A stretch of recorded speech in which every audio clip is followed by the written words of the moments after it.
Welcome back, Social 30. We have an opportunity today to do a cartoon analysis together. So this cartoon analysis would be something you might see associated with a multiple choice set, or you might be asked to interpret this cartoon on an A1. So if this was an A1, then the first thing that you'd want to do is to take a look at the cartoon, big picture, and try to say, okay, what's on the page? What do I see that I recognize? So big picture, in the middle it says inner city public school, and then in the top you see a suburban heights public school, and you see the title One Nation Indivisible.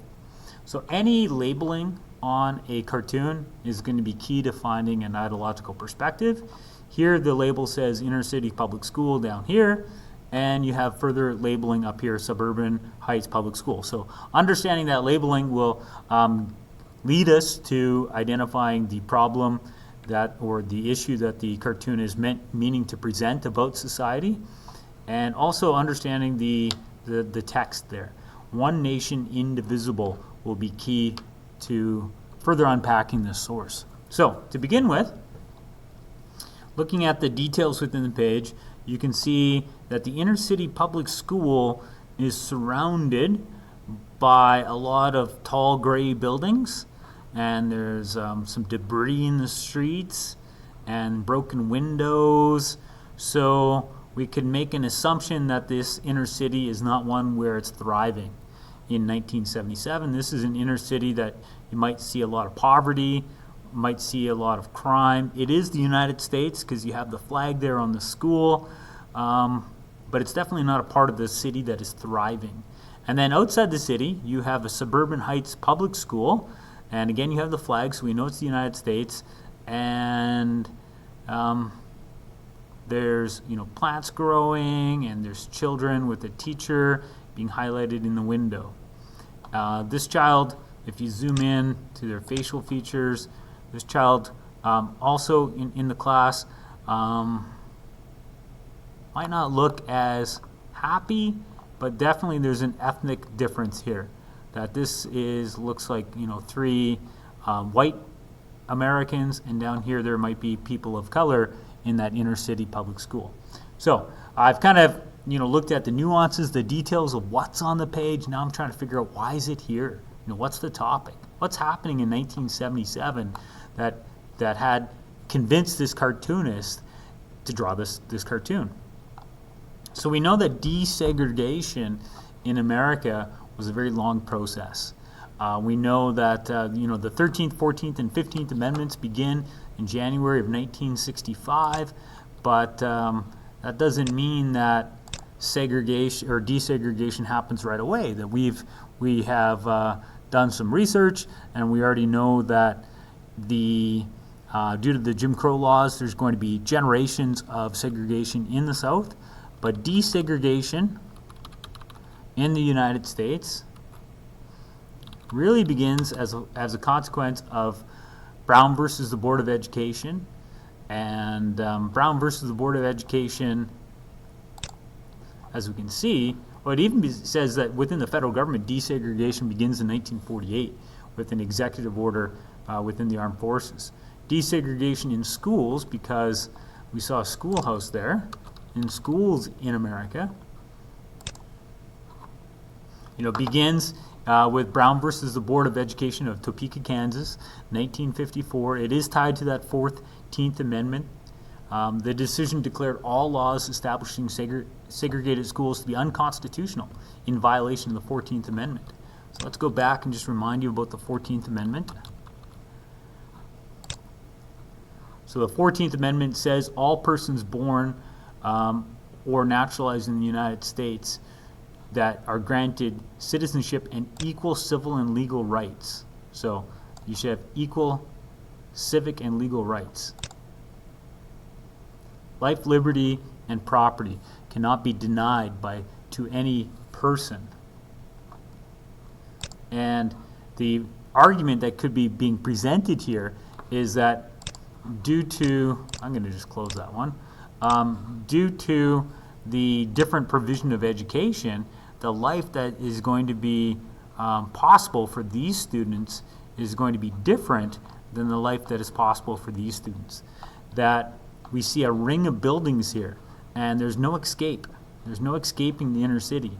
So their lives are being predetermined because of their lottery of birth, because of their ethnicity, and that seems to be in violation of the 14th Amendment. And it also seems to be in violation of desegregation, that in order for these individuals to have a better life, they need to be able to go to this school outside of the inner city. That if they're truly going to escape the human condition from which they're born in, that they're truly going to be able to pursue the American dream, where they can find their niche and become maybe more prosperous than the generation before, then they need a way out of the inner city. But purposely, the cartoonist has drawn the buildings to represent that they're being blocked in, that there is no escaping the inner city, and that the inner city public school is a part of the problem.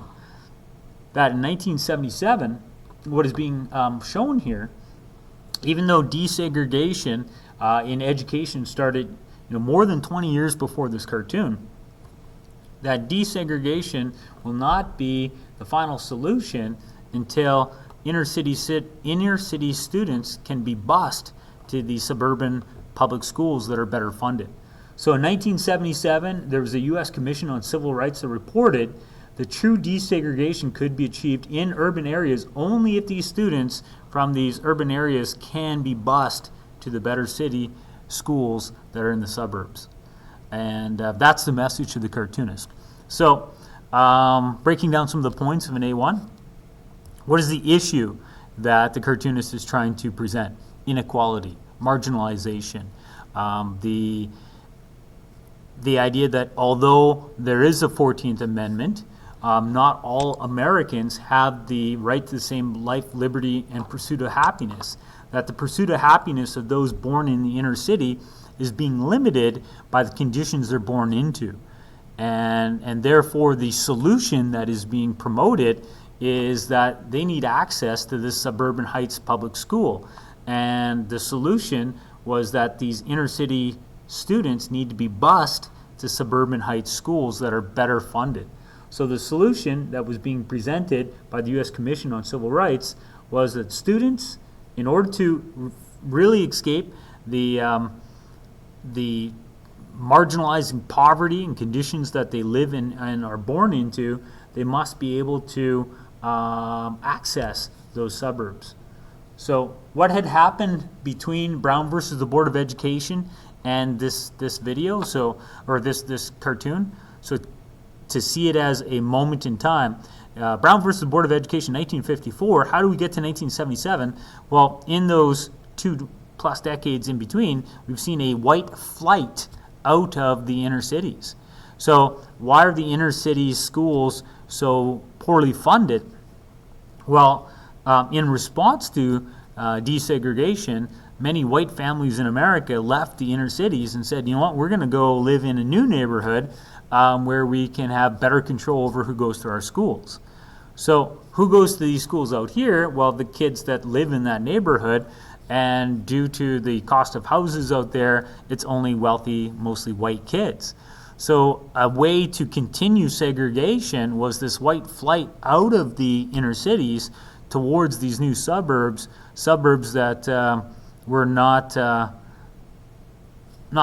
possible lifestyle for those living in poverty. So we see this white flight, and with it, a lot of the tax dollars go with these wealthier white families, leaving the inner city poorly funded, because often in America, the tax dollars of the neighborhood go directly to fund the neighborhood school. So certain neighborhoods that have higher tax base, because they have wealthier families or wealthier companies that live in that neighborhood, can afford better schools, can afford more resources, and therefore the students that go there will have better opportunities. So some might argue that this cartoon is actually saying that segregation has continued since 1954 in the Brown versus Board of Education. and that there's greater need for equality in education. That's the message. What is the goal? Equality in education. Because equality in education will lead to equality in life. So the goal of this cartoon, again, to bus kids out to that suburban schools, but really the goal is equality in education so that we can demarginalize those that have been marginalized and fulfill the promise of the 14th Amendment that everyone has the right to a pursuit of happiness. So that's what we're seeing here as well. Sometimes the state is rather absent in terms of dealing with these issues. So if the issue is a need for equality in education, if concerned citizens notice that the government's not doing enough, then they might organize different action committees. And in America, this was why the NAACP was initially created. The NAACP created decades before this cartoon, way back in 1909 in New York City. As you may know, the National Association for the Advancement of Colored People, a civil rights organization in the United States that would look at this cartoon and say that's why we are needed in society, that we need to come to the aid of the people within society that have become marginalized and give this child an opportunity to escape the poverty in which they're born. So this is why we have an NAACP, and that would connect to it too. So we've seen an issue, we've seen a solution. How does it connect to liberalism? Well, what we're really talking about within the source is to what extent can we pursue happiness? And there's an economic component to that. Are there economic opportunities that are outside of the inner city that these individuals without the same education as these individuals, will they be able to find those niches? So in a free market, how free is the market if education is not equal? If education is not equal, then will there be generational poverty? So will this person be condemned again by the lottery of birth because they're born into an environment where the education won't be a factor that can lift them up beyond the circumstances of their birth? It also connects to liberalism in the sense of the fact that, if somebody is unhappy with this politically, what might they do? This might inspire someone to lobby the government for a change in education policies. This might inspire someone to run for government. This might inspire someone to become active in a group like the NAACP. So there is a political component as well as an economic component with liberalism here. This might be more evidence of modern liberalism, that in order to solve this problem, these individuals may need freedom through government, that they need government to respond to the limited circumstances that they're born into. Now, there'd be ways to offer evidence to further the perspective of the source. You could find data that would look at the dropout rate of inner city schools compared to the suburban Heights public school. You could look at data that would compare post-secondary entrance from both of those schools and say, are the students here going to university or are the students here going to university? And then you could look at 5, 10, 15, 20-year data results and say, how many students graduate from here, go on to university and get their doctorate? How many students from here go on to their university and get their doctorate? What's the future earning potential of students that went to the suburban Heights public school? How does that relate to the inner city public school?